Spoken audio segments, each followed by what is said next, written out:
My Govanen. Welcome to the Tolkien Lore channel. I'm the Tolkien Geek, and in this video I want to talk about kind of the idea of a Tolkien bestiary. There's a lot of different videos I'm going to do in this vein, but basically the different creatures that you find in Middle-earth have very well thought out and very well delineated kind of origins and natures.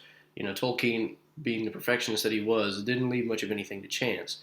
And in this particular video, I want to talk about the elves, because the elves, we kind of tend to think of them as pretty much all the same, but they're really not. There's actually 3 different families of elves, and I want to talk about each of them and their roles and kind of some of the significant characters who come from each of those families. So let's go ahead and get started. So the first and smallest of the families of elves is the Vanyar, and the Vanyar are characterized by a few things. The Vanyar are the ones who have the typically golden hair of the elves.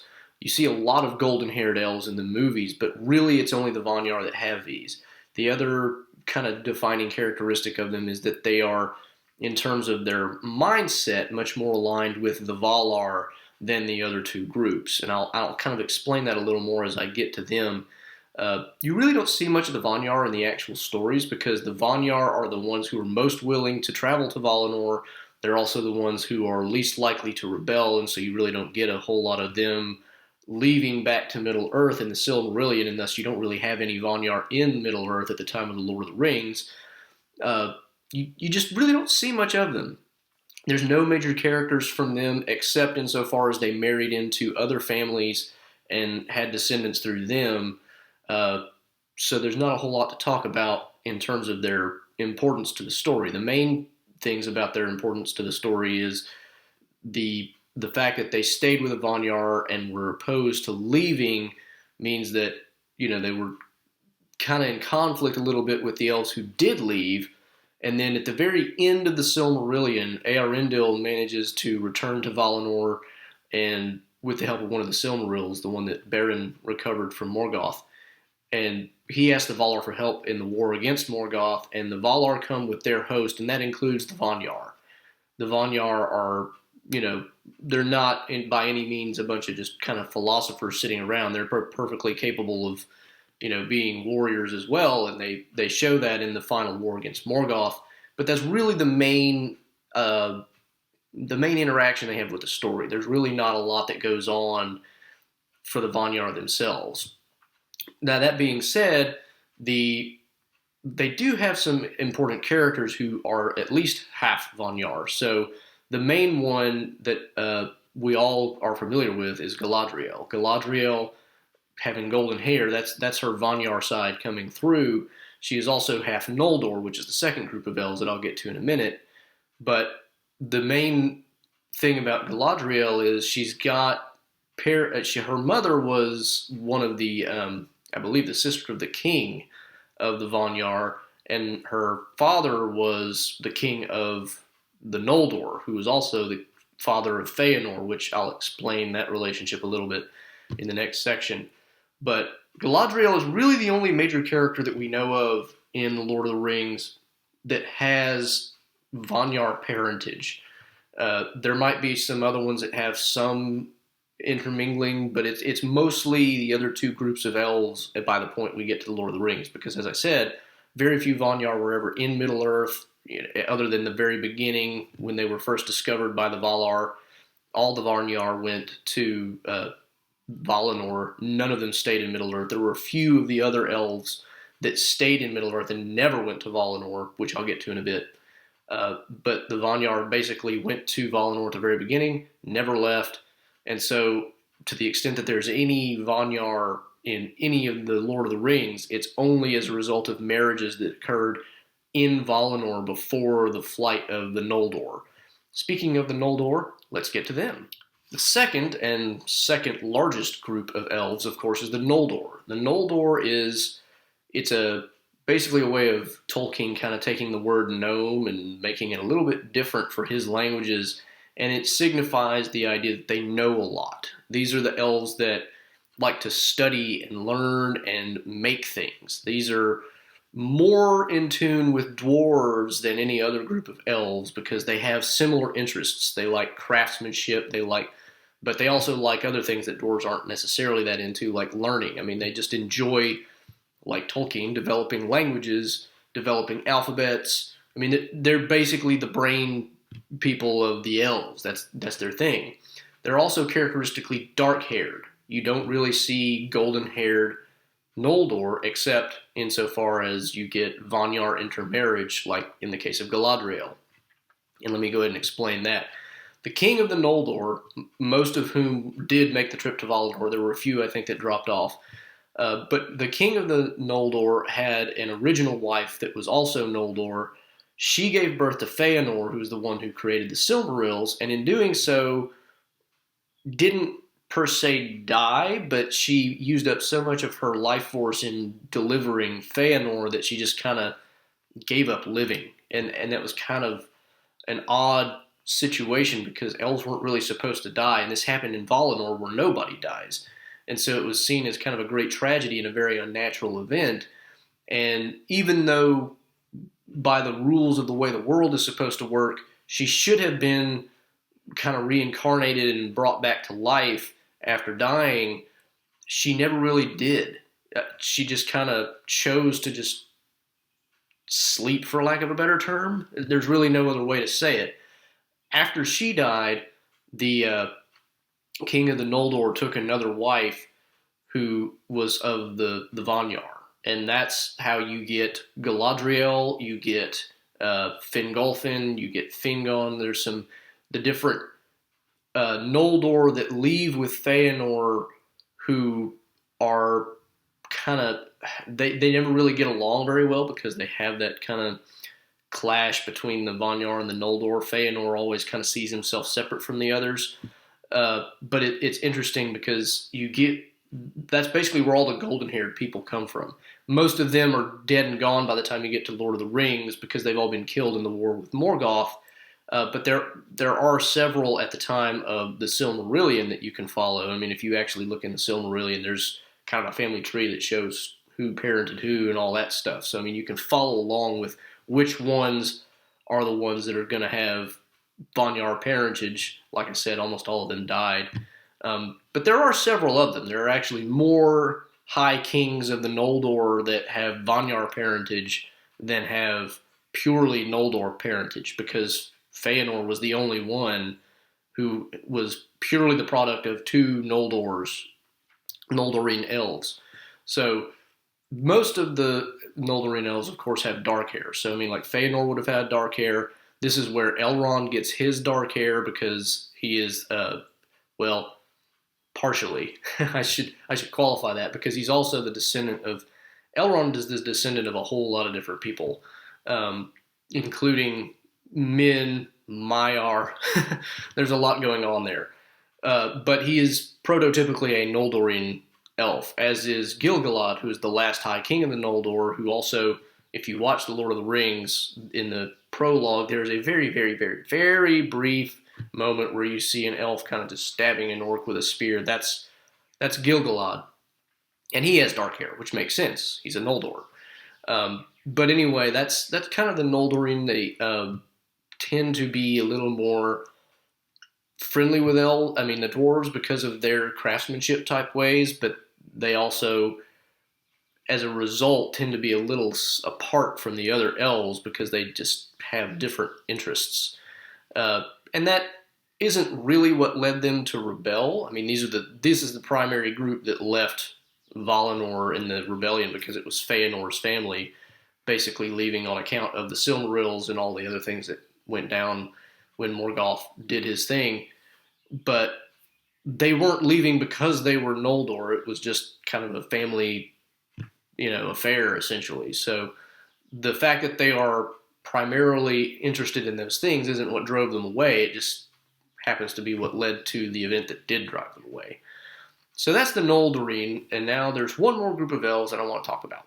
The third group of elves is called the Teleri, and the Teleri are A, the largest, B, the least happy with Valinor.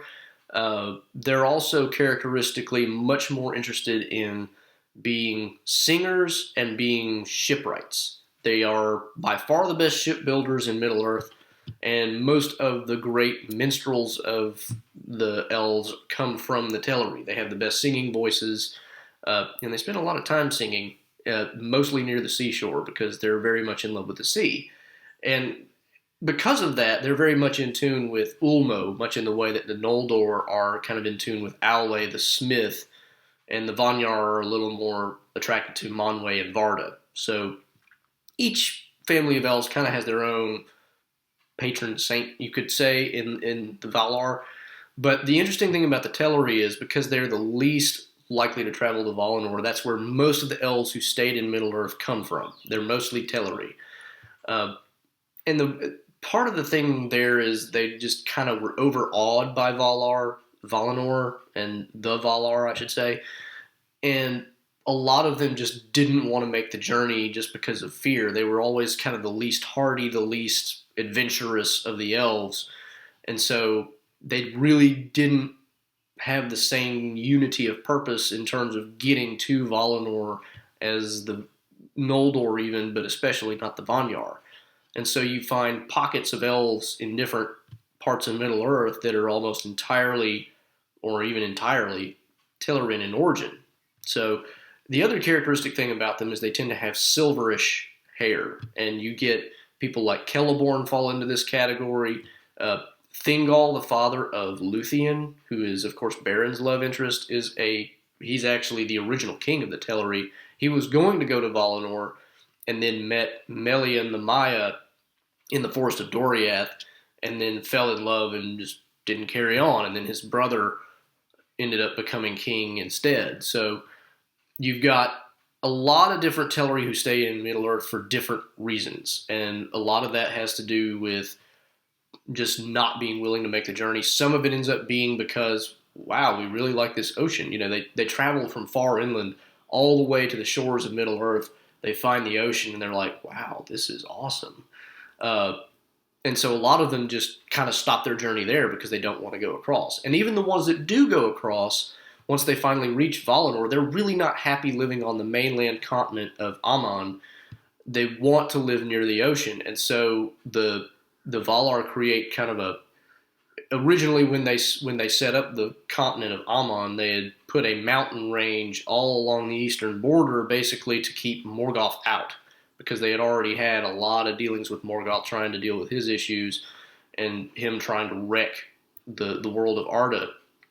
And so to accommodate the Teleri, they basically put a big giant hole in the mountain range so that they can get to the ocean, but they can also still, see the other elves on the other side of the mountain range without having to cross this huge mountain range. It was designed to keep people out. And they also eventually, the Teleri that stayed in Middle Earth on the seashore, some of them end up wanting to go to Valinor. After all, what the Valar do to accommodate them, they actually have this island dragged all the way from the shores of Middle Earth to just off the shores of Aman, and that is the island of Tol Eressëa. And Eressëa is interesting because it's actually the island where Frodo and Bilbo are going at the end of the Lord of the Rings. They're not actually going to, strictly speaking, the Undying Lands of Valinor. They're going to Tol Eressëa, which is off the shores of Valinor. And part of that is kind of because some of them aren't elves. Some of them who are elves aren't really allowed to return to the mainland proper because of the rebellion. There's different things going on there, but the main point is that island is primarily populated by Teleri, who were never really rebellious in any way. They had no real interest in the different divisions that went on early in the Silmarillion. They had no real part to play in all of that. The only part that they did play was when the Noldor were trying to get back to Middle Earth. They wanted the Telerin ships because that's the easiest way to get back to Middle Earth, and the Teleri have the best ships. Well, the Teleri didn't want to give them their ships, and so some of the Noldor actually went so far as to kill Teleri and try to steal the ships, and somewhat successful at that. So there's kind of some hostility on that end because eventually that comes out later, and other Teleries such as Thingol find out this happened and don't really like the Noldor because of it. So that's kind of the main role they play in the Silmarillion. In the Lord of the Rings, the Sylvan elves like Thranduil and Legolas, all the forest elf kingdoms are basically Telerin. Even Galadriel and Celeborn's kingdom in Lothlorien is primarily Telerin. She's really the only non-Telerin elf in Lothlorien. The rest of them are all pretty much Telerin. They all have the silver/goldish hair characteristic of that race. So that pretty much wraps up the Teleri. There's not really a whole lot of major characters from them except Legolas, Thranduil, Celeborn, and Thingol, but he's really only in the Silmarillion. I mean, if you haven't read the Silmarillion, you're not really going to be familiar with him. The main ones that most of us would be familiar with are the Woodland Elves in the different Lord of the Rings or Hobbit stories. So that pretty much wraps up the elves, so that'll do it for this video. Actually, before I finish up, I do need to return to the issue of Elrond. I mentioned earlier that his dark hair is more of a Noldorian characteristic, but in his particular case, it's probably actually more due to his human ancestry than his elvish ancestry. He's actually got ancestry from all three branches of elves. So, of course, he's descended from Beren and Luthien, which means he's descended from King Thingol, who is a Telerin elf. Luthien's mother, of course, was Melian the Maya, who's not an elf at all. She's one of the angelic beings in the universe. So he's got ancestry from the Telerin elves, from the Maiar. He's, of course, Beren was a man of the House of Beor. I'll do a video on the houses of the Edain eventually at some point, too. He's on the other side, though, he is descended from Tuor and Idril Celebrimbor. Tuor, of course, being another man of a different house of men than Beren. So he's got two different houses of men, maybe even three. I can't remember. There's some intermarriage in there, too. But on Tuor's wife, Idril Celebrimbor was the princess of Gondolin, and she was the daughter of Turgon, who is descended through the line of not Feanor's side of the family, but the other side of the family where Feanor's father married a Vanyar elf. So Idril is a descendant of both Noldorian and Vanyar elves, and therefore you've got Noldorian, Vanyar, and Telerin elves all in Elrond's ancestry. And of course, Idril had golden hair, so as did Tuor, by the way, and so that side of the family is very much a golden-haired half of the family, but Beren and Luthien have dark hair. Luthien's, of course, comes from her mother, not from her father, because her father did not have dark hair. So the dark hair that you end up with in Elrond, Arwen, and Elrohir and Elladan are very much either the human part of the ancestry or the Maiar part of the ancestry. So Elrond's got kind of a little bit of everything going in his ancestry. So I wanted to touch on that again before I closed out the video, because I did mention him and I wanted to kind of explain that you can't really peg him in any one family of elves because he's literally got ancestry from all three. So that's Elrond, and that's why I couldn't really put him in one of the other three main sections. So I hope you learned something about the elves. I hope you enjoyed the video. If you did, please give it a like. Please also subscribe if you want to learn more about Tolkien and his worlds and all of his other writings. And you can also follow me on Twitter at JRRTLore. Until next time, I'm the Tolkien Geek signing out for the Tolkien Lore channel. Namaste.